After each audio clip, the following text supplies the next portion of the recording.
ونسلم علی رسولہ الکریم اما بعد فاعوذ باللہ من الشیطان الرجیم بسم اللہ الرحمن الرحیم الذین یؤمنون بالغیب ویقیمون الصلاة ومما رزقناہم ینفقون صدق اللہ العظیم ان اللہ وملائکتہ یصلون علی النبی یا ایھا الذین آمنوا صلوا علیہ وسلموا تسلیما الصلاۃ والسلام علیک یا سیدی یا رسول اللہ وعلی آلک واصحابک یا حبیب اللہ۔ اللہ تعالیٰ کی حمد و ثنا کے بعد حضور پر نور صلی اللہ تعالیٰ علیہ وآلہ وسلم کی بارگاہ میں درود و سلام عرض کرنے کے بعد درس قرآن کا سلسلہ کا آغاز ہے، اور آج آپ کے سامنے جو آیت کریمہ پڑھنے کا شرف حاصل کیا ہے یہ سورۃ بقرہ ہے اور آیت نمبر 3 ہے۔ ترجمہ سماعت فرمائیں کہ وہ لوگ جو بغیر دیکھے ایمان لاتے ہیں اور نماز قائم کرتے ہیں اور ہمارے دیے ہوئے رزق میں سے کچھ ہمارے راہ میں خرچ کرتے ہیں۔ الذین یؤمنون بالغیب، یہاں سے لے کر مفلحون تک کی 3 آیات ان مخلص مومنین کے بارے میں کہ جو ظاہری اور باطنی دونوں طرح سے ایمان والے ہیں، جو ظاہری بھی ایمان کہ جو ان کا ظاہر ہے وہ بھی مسلمانوں والا ہے، مومنوں والا ہے، اور جو ان کا باطن ہے وہ بھی نور علی نور ہے۔ اس کے بعد ان 2 آیتیں ان لوگوں کے بارے میں ہیں جو ظاہری اور باطنی دونوں طرح سے کافر ہیں، جو جن کا کفر ظاہر ہے کہ علانیہ طور بھی کافر ہیں اور باطنی طور پر بھی کافر ہیں۔ اس کے بعد 13 آیتیں منافقین کے بارے میں ہیں جو کہ باطن میں کافر ہیں اور اپنے آپ کو مسلمان ظاہر کرتے ہیں۔ اس آیت کے اس حصے میں متقین لوگوں کا ایک وصف بیان کیا گیا ہے کہ وہ لوگ بغیر دیکھے ایمان لاتے ہیں، وہ ان تمام چیزوں پر ایمان لاتے ہیں جو حضور نبی کریم صلی اللہ تعالیٰ علیہ وآلہ وسلم نے خبریں دی ہیں، جیسا کہ مرنے کے بعد دوبارہ زندہ کیا جانا، قیامت کا قائم ہونا، اعمال کا حساب ہونا اور جنت اور جہنم وغیرہ۔ ایک اور یہ بھی ہے کہ یہاں غیب سے قلب دل مراد ہے۔ اس آیت میں ایمان اور غیب کا ذکر ہوا ہے، اس لیے ان سے متعلق چند اہم باتیں یاد رکھیں کہ ایمان اسے کہتے ہیں کہ بندہ سچے دل سے ان سب باتوں کی تصدیق کرے جو دین میں جو ضروریت دین میں داخل ہیں، اور کسی ایک ضرورت دین کا انکار کو کفر کہتے ہیں۔ عمل ایمان میں داخل نہیں ہوتا، اس لیے قرآن پاک میں ایمان کے ساتھ عمل کا جدا گانا ذکر کیا جاتا ہے۔ حضرات محترم، اس آیت میں جو دوسرا وصف بیان کیا گیا ہے متقین کا، کہ متقین لوگوں کا دوسرا وصف ہے وَأَقِيمُوا الصَّلَاةَ، وہ نماز قائم کرتے ہیں۔ نماز قائم کرنے سے مراد یہ کہ نماز باطنی اور حقوق کے ساتھ ادا کرتے ہیں، اور نماز ہمیشہ ٹھیک وقت پر پابندی کے ساتھ پڑھتے ہیں۔ اگر انسان نماز پڑھتا ہے کہ ظہر کی اذان ہوئی یا عصر کی ہوئی یا مغرب کی ہوئی یا عشاء کی، جماعت کے ساتھ نہیں پڑھتا، بلا وجہ جماعت کو ترک کرنا یہ بھی گناہ ہے، اور اگر وہ وقت پر نماز ادا کرتا ہے تو یہ اللہ کی بارگاہ میں بڑا پسندیدہ عمل ہے۔ حضرت عبداللہ بن مسعود رضی اللہ عنہ سے روایت ہے، یہ بخاری اور مسلم شریف کی حدیث ہے۔ آپ فرماتے ہیں کہ میں نے حضور علیہ السلام کی بارگاہ میں پوچھا، یا رسول اللہ کون سا عمل اللہ کے نزدیک پسندیدہ ہے؟ تو آقا دو عالم نور مجسم صلی اللہ تعالیٰ علیہ وآلہ وسلم نے ارشاد فرمایا کہ وقت پر نماز ادا کرنا۔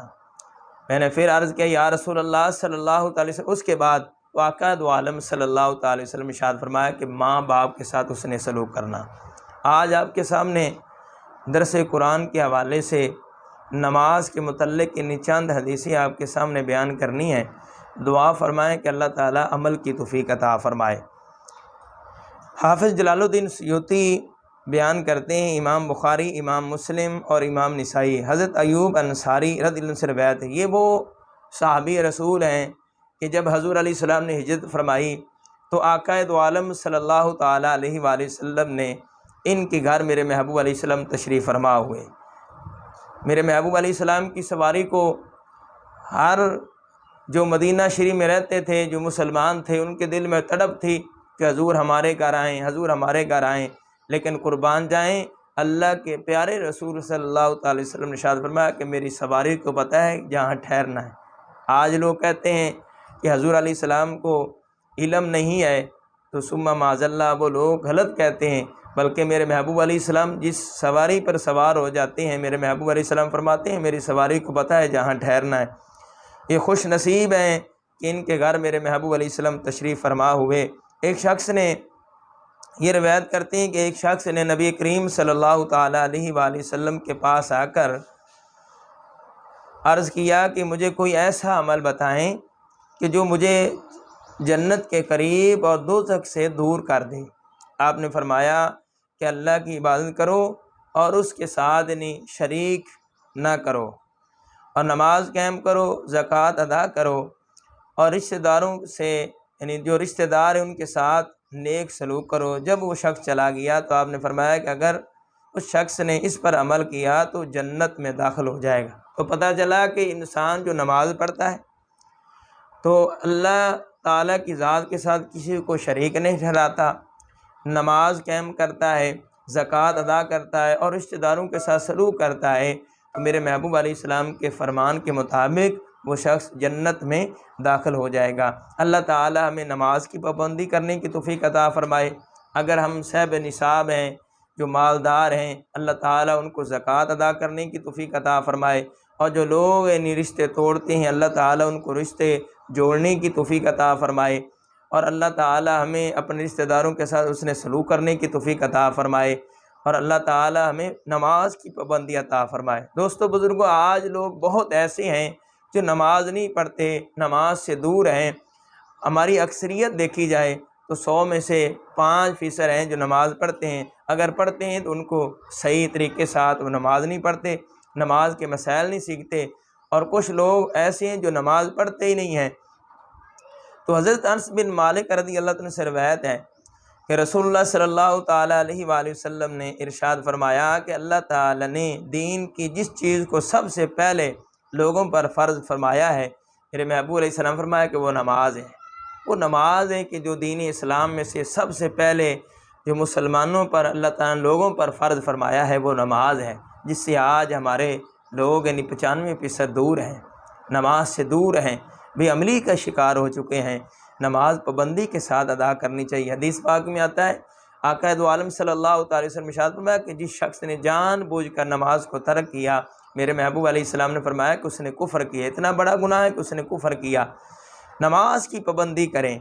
جو لوگ نماز کے بغیر زندگی گزارتے ہیں وہ لوگ بہت خسارے میں ہیں، اور جو آقا دو عالم فرمایا کہ جو سب سے پہلے اللہ تعالی نے لوگوں پر فرض فرمایا وہ نماز ہے، جو سب سے فرمایا کہ جو چیز سب سے آخر میں باقی رہے گی وہ نماز ہے، اور سب سے پہلے جس کا حساب لیا جائے گا فرمایا وہ نماز ہے۔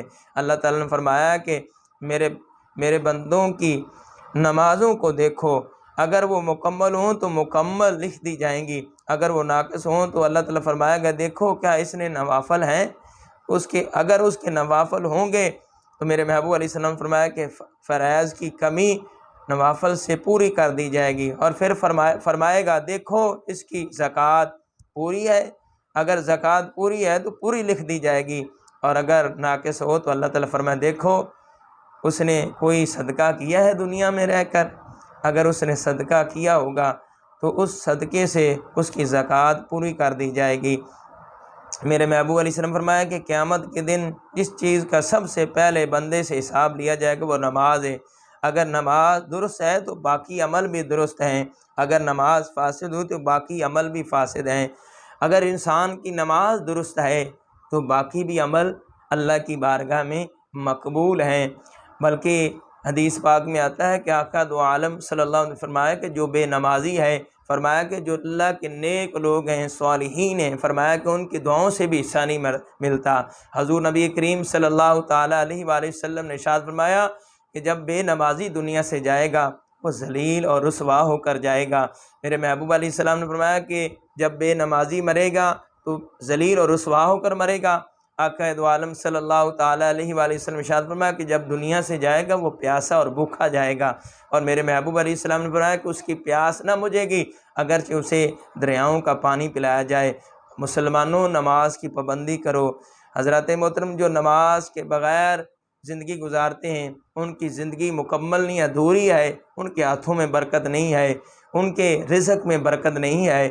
حضرت محترم، نماز سے انسان کے جسم میں برکت آتی ہے، نماز سے انسان کے چہرے پر نور آتا ہے، اور جو نماز نہیں پڑھتا، میرے محبوب علیہ السلام نے فرمایا کہ اس کے چہرے سے جو صالحین کا نور ہے وہ اتار دیا جاتا ہے۔ امام طبرانی حضرت عبداللہ بن عمر رضی اللہ عنہ سے روایت کرتے ہیں کہ رسول اللہ صلی اللہ تعالیٰ علیہ وسلم فرمایا کہ جو شخص ایمانت دار نہ ہو اس کا کوئی ایمان نہیں۔ فرمایا کہ جو ایمانت دار نہیں ہے، ایمانت میں خیانت کرتا ہے، فرمایا کہ اس کا کوئی ایمان نہیں ہے۔ اور فرمایا کہ جس کا وضو نہ ہو اس کی کوئی نماز نہیں ہے، اور جس کی نماز نہ ہو اس کا کوئی دین نہیں ہے۔ دین میں نماز ایسے ہے جیسے جسم میں سر ہے۔ اور میرے محبوب علیہ السلام نے ارشاد فرمایا، اس حدیث کے راوی امام بقی ہیں، اور شعب الایمان میں حضرت عمر رضی اللہ عنہ سے روایت کیا ہے۔ ایک شخص نے عرض کیا، یا رسول اللہ صلی اللہ تعالیٰ علیہ وآلہ وسلم، کون سی چیز دین میں سب سے زیادہ محبوب ہے؟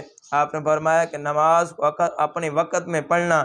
جس شخص نے نماز کو ترک کیا اس کا کوئی دین نہیں ہے۔ نماز تو دین کا ستون ہے۔ فرمایا کہ نماز تو میری آنکھوں کی ٹھنڈک ہے، الصلاۃ مراج المومنین، نماز تو مومن کی معراج ہے۔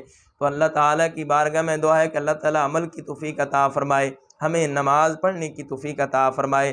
حضور نبی کریم صلی اللہ تعالیٰ علیہ وآلہ وسلم کے غلاموں، نماز کی پابندی کریں، نماز کی پابندی کریں۔ حضرت عبداللہ بن عمر رضی اللہ عنہ سے روایت ہے، حضور پر نور صلی اللہ تعالیٰ علیہ وآلہ وسلم فرمایا کہ جس نے نماز کی حفاظت کی، فرمایا کہ قیامت کے دن وہ نماز اس کے لیے نور، برہان اور نجات ہوگی۔ جس نے نماز کی حفاظت نہ کی تو اس کے لیے نہ نور، نہ برہان اور نہ نجات۔